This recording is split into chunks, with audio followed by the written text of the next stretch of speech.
കാപ്പ കേസിൽ കൗൺസിലർ സുഗതൻ അറസ്റ്റിലായതോടെ തിരുവനന്തപുരം കോർപ്പറേഷനിൽ പ്രതിസന്ധിയിലായി BJP.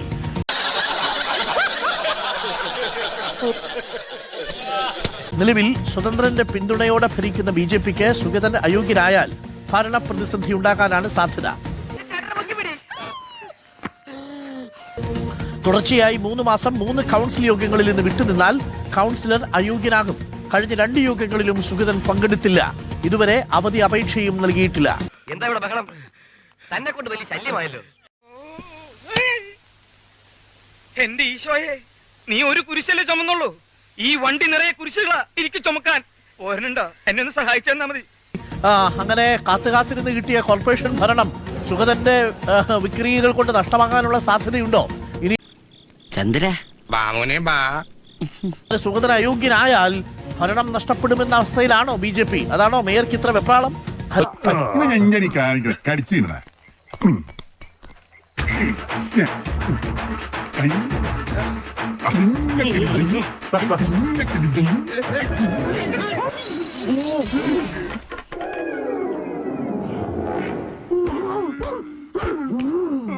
Thiruvananthapuram corporation, അതായത് നീണ്ട കാത്തിരിപ്പിന് ശേഷം ബി.ജെ.പിക്ക് ഭരണം കിട്ടിയ കോർപ്പറേഷനിൽ ബി.ജെ.പിക്കായി സ്വന്തമായിട്ടുള്ളത് 50 അംഗങ്ങളാണ്. അവസാനം ഒരു സ്വതന്ത്രന്റെ പിന്തുണയോടുകൂടി കേവല ഭൂരിപക്ഷം ഉറപ്പിച്ച് 51 പേരുടെ പിന്തുണ ഉറപ്പിച്ചാണ് ബി.ജെ.പി. ഭരണസമിതിയിലേക്ക് കയറിയത്. അതെന്താണോ താനൊരു അർത്ഥം വെച്ച് സംസാരിക്കണേ? എന്റെ നഖം തൊട്ട് മുടി വരെ തീ പിടിച്ചിരിക്കുക. ഒറ്റയ്ക്ക് ഞാൻ കത്തില്ലാട്ടോ. നിന്റെ ഒരു കണക്ക് കൂട്ടല്. പക്ഷേ ഇപ്പോൾ കാപ്പ കേസിൽ കരുതൽ തടങ്കലിലാക്കിയിട്ടുള്ള സുഗതൻ ഇതിനോടകം തന്നെ 2 കൗൺസിൽ യോഗങ്ങളിൽ പങ്കെടുത്തിരുന്നില്ല. കാരണം ഒരു വധശ്രമ കേസിൽ കഴിഞ്ഞ 1.5 മാസമായിട്ട് സുഗതൻ ഒളിവിലാണെന്നുള്ള. അതാണ് ഞങ്ങളുടെ കുടുംബത്തിന്റെ മഹിമ. എല്ലാ പൈപ്പറും നല്ല പൊളിയാ. എവിടെയാണ് നിന്റെ റിവാൾവർ? കീഴടങ്ങുന്നതാണ് നല്ലത്. കൊല്ല്. ഇതിലും ഭേദം മരിക്കുന്ന ഈ ജീവിതം എനിക്ക് മതിയായി. നിങ്ങൾ ഇനിയെങ്കിലും എന്നെ ഒന്ന് മനസ്സിലാക്കണം. അങ്ങനെ ഏപ്രിൽ 27, മെയ് 12 അങ്ങനെ 2 തവണകളായി നടന്നിട്ടുള്ള കൗൺസിൽ യോഗങ്ങളിൽ സുഗതൻ പങ്കെടുത്തിട്ടില്ല. ഇതിനകത്താണെങ്കിൽ അവധി അപേക്ഷ നൽകിയിട്ടുമില്ല. അവധി അപേക്ഷ മേയർക്ക് വേണമെങ്കിൽ അംഗീകരിക്കാൻ കഴിയും. പക്ഷേ ഇവിടെ അവധി അപേക്ഷയും നൽകിയിട്ടില്ല. അപ്പോൾ കഷ്ടം.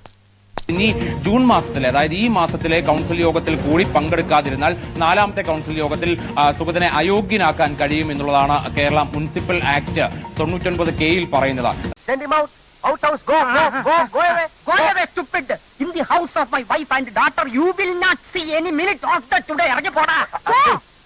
അങ്ങനെ അയോഗ്യനാക്കിയാൽ ഉറപ്പായിട്ടും ബി.ജെ.പിക്ക് കേവല ഭൂരിപക്ഷം നഷ്ടപ്പെടുന്ന സ്ഥിതിയിലേക്ക് എത്തും. അത് കടുത്ത പ്രതിസന്ധി സൃഷ്ടിക്കും.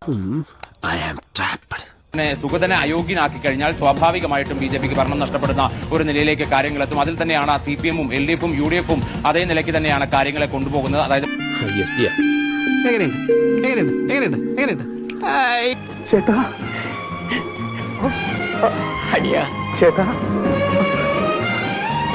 ആവശ്യം സുഗതനെ സംബന്ധിച്ച സുഗുണം പോകരുത്. ഇനിയിപ്പോൾ എന്തെങ്കിലും സാധ്യതയുള്ളത് ഇപ്പോൾ നിലവിൽ അവധിയപേക്ഷ നൽകാത്ത സ്ഥിതിക്ക് ജാമ്യം കിട്ടില്ല എന്നുള്ള കാര്യം ഉറപ്പാണ്. സന്തോഷായി, നല്ല സന്തോഷായി. അപ്പോൾ അങ്ങനെയുള്ളപ്പോൾ കോടതിയെ സമീപിക്കുക എന്നുള്ള കാര്യം മാത്രമാണ് ഇനിയിപ്പോൾ മുൻപിലുള്ളത്. അദ്ദേഹത്തിന് ആ കുറ്റം ചെയ്യാനുള്ള കെപ്പും കടയില്ല. ആ കെപ്പും കടയില്ല എന്നുള്ള സർട്ടിഫിക്കറ്റ് എന്തെങ്കിലും ഉണ്ട് സാർ? പക്ഷേ കോടതിയെ സമീപിച്ചാൽ പോലും മുൻകാല ഹൈക്കോടതി വിധികൾ അനുസരിച്ചുകൊണ്ട് സുഗതന് ഒരു തരത്തിലും ആ അവധി അപേക്ഷ കോടതി വഴി അംഗീകരിച്ച് കിട്ടാനുള്ള സാധ്യതയൊന്നും കാണുന്നില്ല എന്നല്ലേ?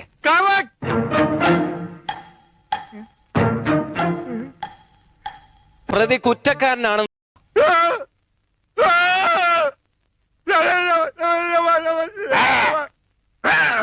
എന്തായാലും ബി.ജെ.പിക്ക് അടുത്ത പ്രതിസന്ധിയിൽ തന്നെയാണ്.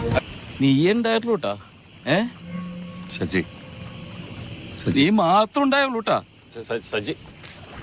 സുഗമമായി പോകുമായിരുന്ന ഒരു കോർപ്പറേഷന്റെ അവസ്ഥയാണ് സുഗതൻ സുഗമമല്ലാതാക്കി മാറ്റി. ഇക്കാര്യത്തിൽ എന്നോടൊരു നന്ദി പറച്ചിന്റെയോ കടപ്പാണ്ടിയോ ഒന്നും ആവശ്യമില്ല.